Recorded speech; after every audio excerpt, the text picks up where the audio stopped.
नाज़रीन, जिस तरह से एक डॉक्टर को पता होता है कि इंसान के बॉडी में मौजूद मुख्तलिफ पार्ट जो हैं उनका आपस में कनेक्शन कैसे है।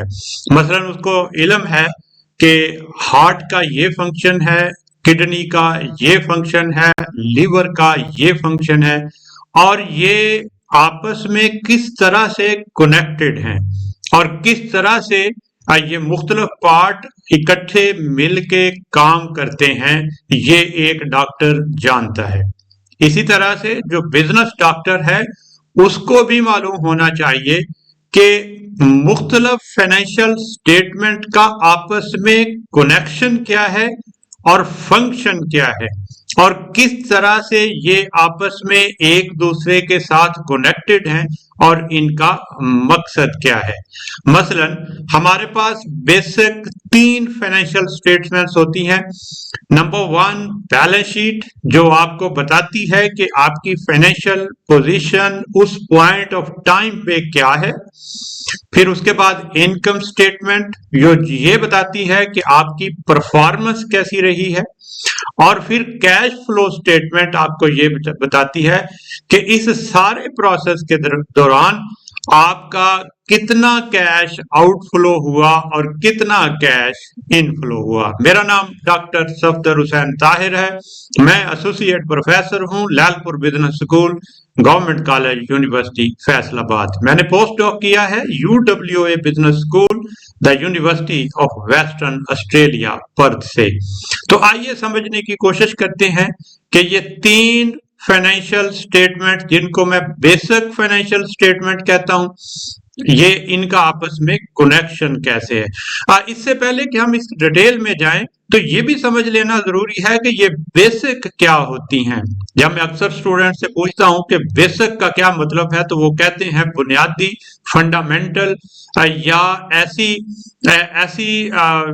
जो फाइनेंशियल स्टेटमेंट्स हैं जो कोर फाइनेंशियल स्टेटमेंट है। बेसिक का सही तरह से मतलब समझ नहीं पाते। मैं एक मिसाल से अब बेसिक को समझने की कोशिश करूंगा।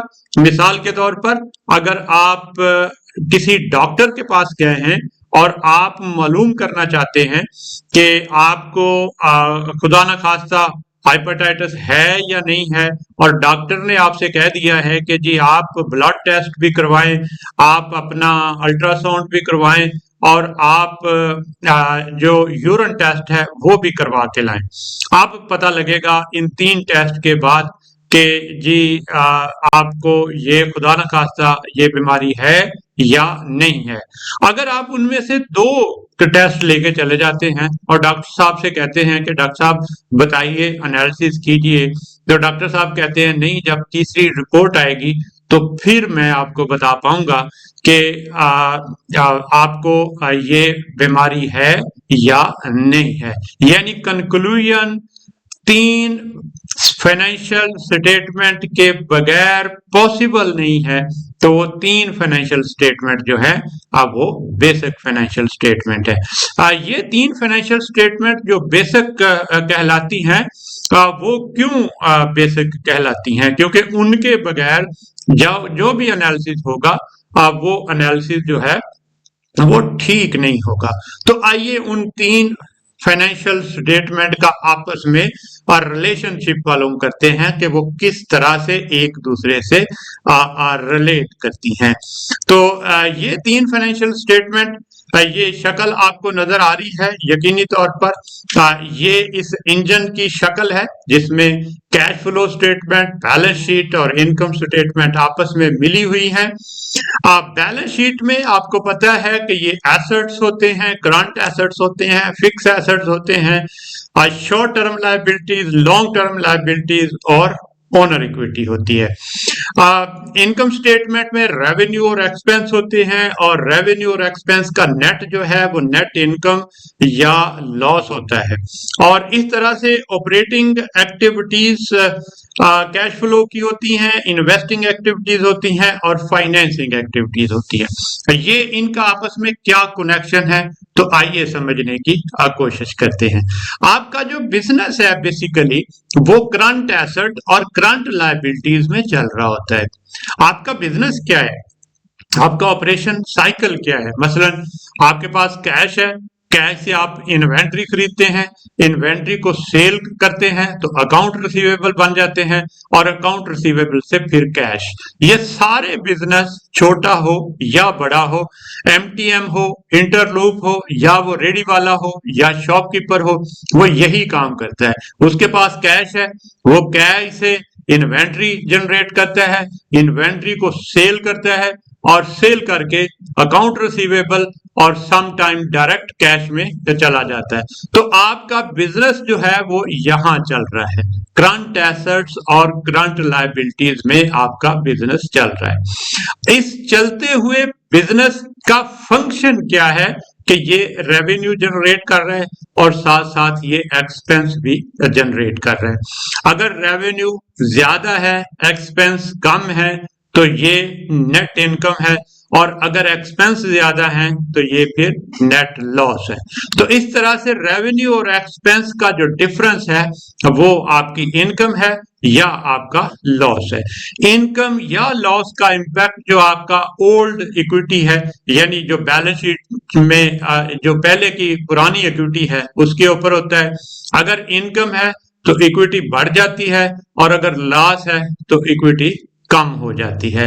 तो बेसिकली इनकम का फंक्शन ये है कि ये आपका बिजनेस चल रहा है, ये उसका आउटकम है, और ये एक्सपेंस है, और इनका नेट एक पीरियड के बाद हम मालूम करते हैं ये नेट इनकम है और नेट लॉस है। ये नेट इनकम और नेट लॉस जो है वो इक्विटी को या इंक्रीज करता है या इक्विटी को डिक्रीज करता है। तो असल में ये रेवेन्यू और एक्सपेंस को मैं दूसरे अंदाज से सादा एग्जांपल से समझने की कोशिश करूंगा। अगर ये हॉकी मैच है तो ये रेवेन्यू जो है ये वो गोल हैं जो आपने अपने मुखालिफ को किए हैं, और एक्सपेंसेस वो गोल हैं जो मुखालिफ ने आपको किए हैं। तो नेट इनकम मतलब आप मैच जीत गए हैं, और नेट लॉस मतलब कि आप मैच हार गए हैं। तो ये परफॉर्मेंस की स्टेटमेंट है, ये बताती है कि परफॉर्मेंस जो है वो आपकी इनकम में रही, मैच को आपने जीता या मैच को आपने हारा। इस तरह से ये वाला ऑपरेशन के नतीजे में कामयाब रहा या कामयाब नहीं रहा, इससे हमें नेट इनकम से और लॉस से पता लग जाएगा। अब सवाल ये आया कि ये फिक्स एसेट्स क्या करते हैं। ये तो डायरेक्टली तो हिस्सा नहीं लेते, लेकिन ये फिक्स एसेट्स का काम कंट्रीब्यूटरी है।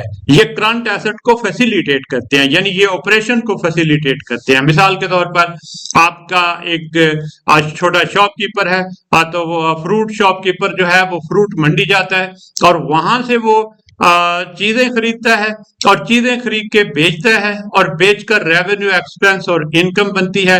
तो यहां पर उसका ये सर्कल चल रहा है। अब उसने एक गाड़ी भी ले ली है, तो गाड़ी इस सर्कल को तेज कर देती है, इस ऑपरेशन को ज्यादा तेज कर देती है। अब वो गाड़ी उसने ली तो वो तेजी के साथ फ्रूट मंडी गया, और वहां से उसने फ्रूट खरीदा, और तेजी के साथ वापस आया, और तेजी से उसने सेल भी कर दी। तो ये प्रोसेस तेज हो गया। तो जो करंट जो फिक्स एसेट्स हैं ये ऑपरेशन साइकिल को या स्लो कर रहे होते हैं या तेज कर रहे होते हैं। स्लो तो नहीं बल्कि तेज कर रहे होते हैं। ये कंट्रीब्यूटरी हैं, ये कंट्रीब्यूशन करते हैं उस ऑपरेशन का।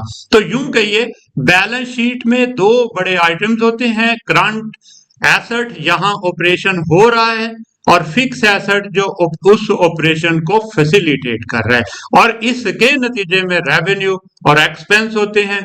तो रेवेन्यू और एक्सपेंस का जो नेट है वो इनकम है, और इनकम जो है वो इक्विटी को इंक्रीज कर देती है। अब यूं कहिए कि बैलेंस शीट की ये वाली साइड जो है ये ऑटोमेटिकली हर ट्रांजैक्शन के नतीजे में या एक्सटेंड हो रही है या ये श्रिंक हो रही है। एक्सटेंड का मतलब है ये प्रॉफिट बता रही है, और श्रिंक का मतलब ये है कि ये लॉस बता रही है।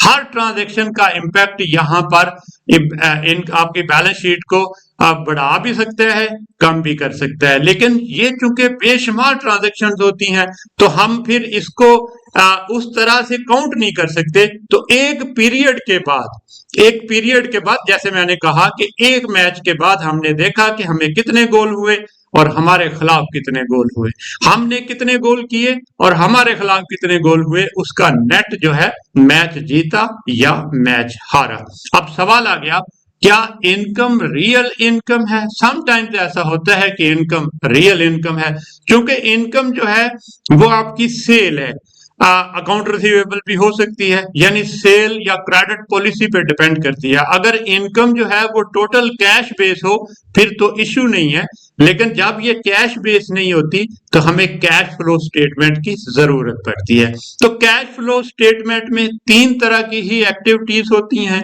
एक ऑपरेटिंग एक्टिविटीज, यानी कि हम ये देखते हैं कि एक पीरियड के बाद कितना कैश आउट हुआ और कितना कैश इन हुआ। ये मैंने पहले भी बता दिया, ये ऑपरेशन कहाँ हो रहा है, करंट एसेट और करंट लायबिलिटीज में। अब इसी तरह से फिक्स एसेट्स के नतीजे में फिक्स एसेट बढ़ भी सकते हैं, यानी आपके पास आपने एक गाड़ी खरीद ली तो गाड़ी के नतीजे में कैश आउटफ्लो हो गया, और ऐसा भी हो सकता है कि कोई फिक्स एसेट आपने सेल कर दिया तो सेल के नतीजे में कैश इनफ्लो आ गया। तो एक अरसे के बाद हम देखते हैं कि इन्वेस्टिंग एक्टिविटीज से कैश कितना आउटफ्लो हुआ और कितना इनफ्लो हुआ। तीसरी एक्टिविटीज जो इंपॉर्टेंट है वो है लॉन्ग टर्म लायबिलिटीज और ओनर इक्विटी से, जिसे हम फाइनेंसिंग एक्टिविटीज कहते हैं। इन फाइनेंसिंग एक्टिविटीज से आप देखें कि कैश इस पीरियड में कितना आउट हुआ और कितना इन हुआ। लिहाजा इस तरह से यूं समझें कि जब भी हमें एनालिसिस करना है हमें इन 3 फाइनेंशियल स्टेटमेंट की जरूरत है, इसीलिए ही मैं इन 3 फाइनेंशियल स्टेटमेंट को बेसिक फाइनेंशियल स्टेटमेंट कहता हूं। बेसिक का मतलब है missing one of them will make you unable to do the analysis. आप एनालिसिस ही नहीं कर सकते इनमें से कोई एक अगर मिस हो। ये कनेक्शन बहुत जरूरी है। बहुत से स्टूडेंट इस कनेक्शन को नहीं समझते तो फिर प्रॉब्लम में चले जाते हैं।